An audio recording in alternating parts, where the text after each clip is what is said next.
अतुलित बल धामं स्वर्णशैलाविधेयं धनुजवन कृशानं ज्ञानिनामाग्रगण्यं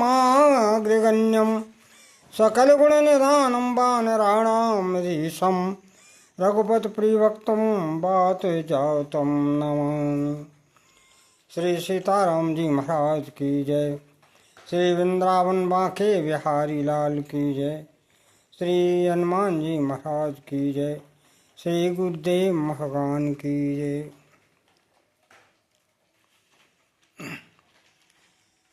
कहते हैं कि भगवान बांके बिहारी की माया का कोई पार नहीं है। बिहारी जी न मालूम कब किस पर रीझ जाए, न जाने कब किस जीव पर कृपा कर दे। बुलाने पर तो कभी आते नहीं, चाहे तुम सर पटक पटक कर मर जाओ। ऐसे भगवान वृंदावन बिहारी लाल हैं। और न तप से मिलते हैं, न जप से मिलते हैं, न ध्यान से मिलते हैं। योगी लोग तो इनकी बड़ी बड़ी साधनाएं करते हैं, फिर भी ये ध्यान में नहीं आते। हाँ, जब कृपा करते हैं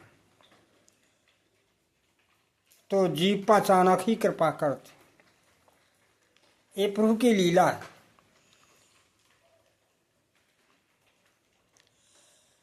एक बार रस खान जी अपने उस्ताद के साथ मक्का मदीना जा रहे थे। संग में और भी लोग थे।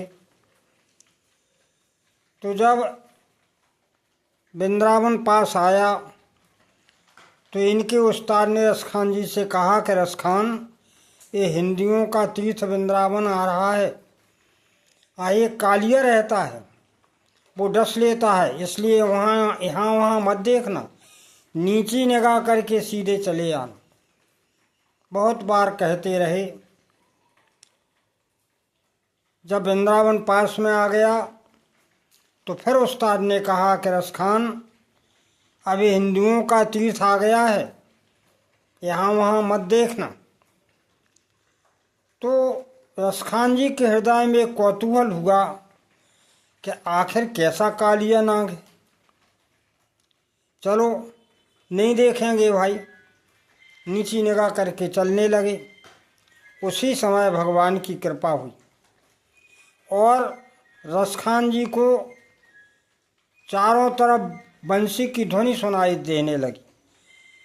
दाएं बाएं यहाँ वहाँ देखें तो बंसी की धुन सुनाई देने लगी और नूपुर की भी धुन सुनाई देने लगी।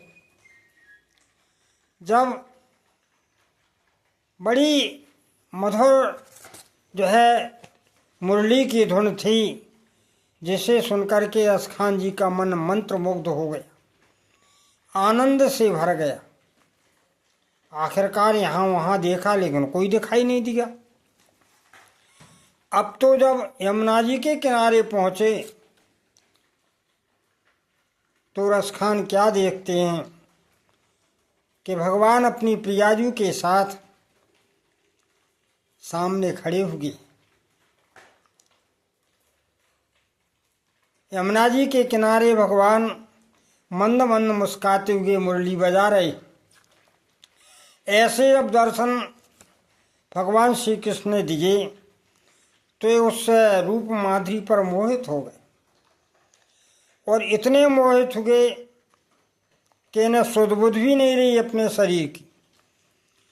और उसी यमुना जी के किनारे उस ब्रज में लोटपोट होने लगे। मुख से झाग निकलने लगा और भगवान अंतर्ध्यान हो गए। कुछ दूर चलने पर जब उस्ताद ने पीछे मुड़ के देखा, अरे रस खान कहाँ रह गया, तो वो कुछ दूरी पर आए तो देखा कि यमुना के किनारे रस खान तो बेसुध पड़े हैं, मुँह से झाग निकल रहा है। तो इनके उस्ताद ने कहा कि अभी हमारे काम का नहीं, इसे कालिया ने डस लिया। और ऐसा कह के वे मक्का मदीना के लिए आगे बढ़ गए। अब यहाँ क्या हुआ कि जब रसखान जी को होश आया तो रसखान जी सभी से पूछते फिरे,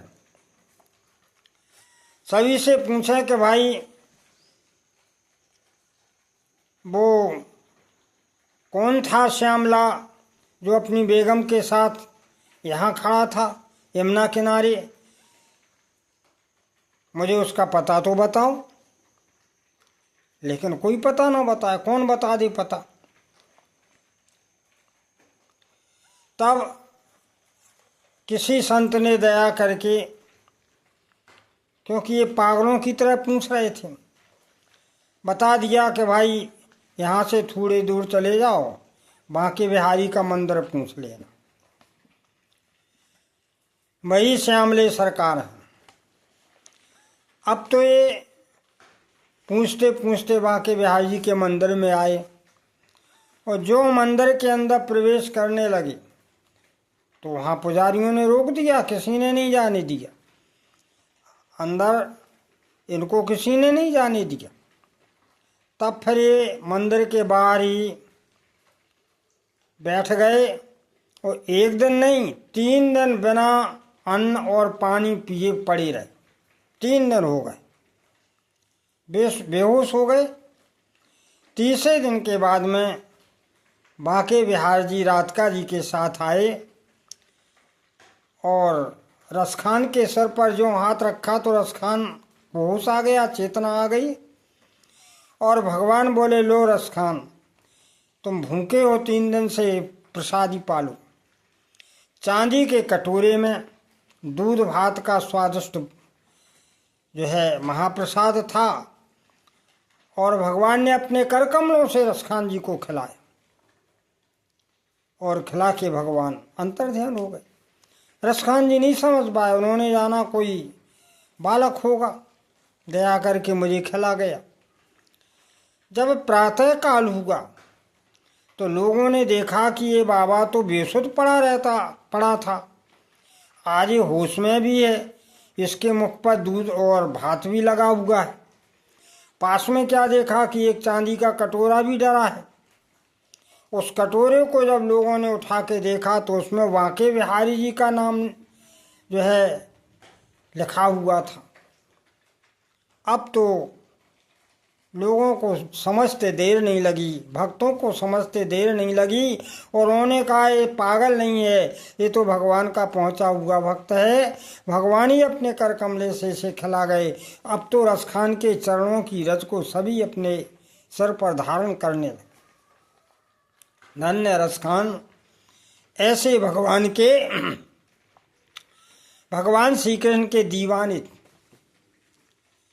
अब जब रसखान जी होश में आए तो रसखान जी तो इतने मदहोश हो गए थे कि बस एक ही चीज रट रहे थे, एक ही चीज गा रहे थे। क्या गाते थे? बंसी बजा के सूरत दिखा के क्यों कर लिया किनारा। यही गाते थे कि आपने दर्शन दिया, बंसी बजा की ध्वनि सुनाई दी, अब किनारा क्यों कर लिया, आके दर्शन क्यों नहीं देते। और ये भगवान के अनन्य भक्त हुए, भगवान के का इन्हें साक्षात्कार हुआ। इन्होंने सवैये में भगवान श्री कृष्ण की भक्ति का जो है दिग्दर्शन कराया है। एक सवैये में तो ये भगवान से याचना करते हैं कि हे प्रभु, यदि हमें मनुष्य बनाना तो गोकुल का बनाना ताकि हम भगवान का दर्शन कर सकें। यदि हमें पशु बनाना तो नंद बाबा की गांव के बीच में रखना ताकि भगवान जब चरावे जाएं तो हम उनके चरणों का दर्शन कर सकें। यदि हमें पक्षी बनाना तो यमुना के कदम के डाल के किनारे बनाना ताकि जब भगवान यमुना पर कीड़ा करें तो हम उनके दर्शन कर सकें। और यदि हमें पत्थर बनाओ तो उसी पहाड़ का पत्थर बनाना जिस गोवर्धन को भगवान ने अपनी बाएं हाथ की छुंगली के नख के ऊपर इंद्र का गर्भ नष्ट करने के लिए धारण किया था। लिखा है, मानुष हो तो वही रस खान, बसों ब्रज गोकुल गाँव के ग्वालन, बसों ब्रज गोकुल गाँव के ग्वालन। जो पशु हो तो कहावस मेरो, जो पशु हो तो कहावस मेरो। चरों नित नंद की धेनु मझारन, चरों नित नंद की धेनु मझारन। जो खागे हो तो बसेरो करो नित, जो खागे हो तो बसेरो करो नित। मिल कालिंदी कूल कदम्बे की डारन, मिल कालिंदी कूल कदम्बे की डारन। वो पाहन हो तो बही गेर को, पाहन हो तो बही गेर को। कर धारो छत्र, कर धारो छत्र पुरंदर कारण। ऐसी याचना इन्होंने अपने सवियों में की है। यद्यपि ये मुसलमान जाति के थे, लेकिन भगवान श्री कृष्ण कहते भगवान जात पात पूछे नहीं सोई, हरि का भजा सो हरि को हो। एक दूसरी कथा आती है, मधुसूदन सरस्वती वृंदावन में भगवान का साक्षात्कार करने के लिए गोपाल सहस्त्र नाम के पुरस्कृत की, और ऐसे उन्होंने 4 पुरस्कृत किए, लेकिन भगवान राधा कृष्ण जी के दर्शन उन्हें नहीं मिले।